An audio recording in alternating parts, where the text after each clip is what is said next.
In today's video, I'm going to teach you how to change your time zone settings in Calendly, a simple yet crucial adjustment that ensures all your events and meetings are scheduled accurately according to your local time, whether you're planning for work meetings, appointments, or social events. Having the correct time zone set up is essential to keep everything running smoothly and on time.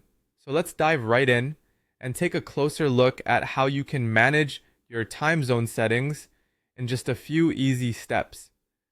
First, the starting point is to log into your Calendly account.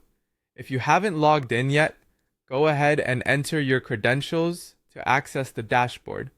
Once you're logged in, direct your attention to the top right corner of your screen, where you'll see either your profile icon or your initials displayed. This area serves as the gateway to various settings and features that Calendly offers. Go ahead and click on this icon, which will reveal a drop-down menu with several options.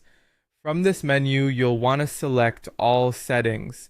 This will take you to a new page where you'll have access to all of your account settings, an essential hub for managing your Calendly profile.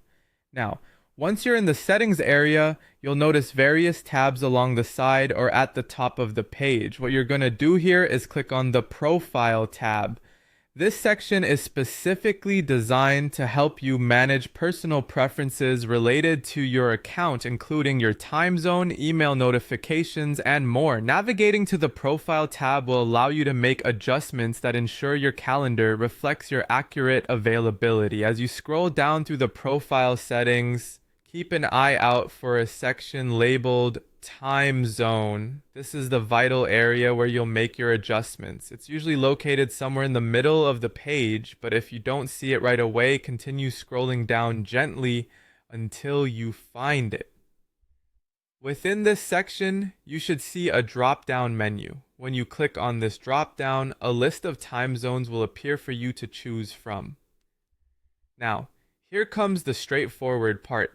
From the list that appears, find and select your desired time zone. Ensure that this time zone reflects the region you're currently in or the one you need your calendar to align with, which guarantees that all your scheduled events will correspond accurately with your local time. Finally, after selecting your preferred time zone from the drop-down, don't forget to save your changes. At the bottom of this page, there will be a Save Changes button. Clicking this button is crucial as it applies the new settings to your profile. Without hitting save, your adjustments won't take effect, and we want to make sure your calendar reflects the correct time. And that's it. You have successfully updated your time zone settings in Calendly, ensuring that your scheduling is right on track. Thank you for watching, and I hope this guide made the process clear and easy for you.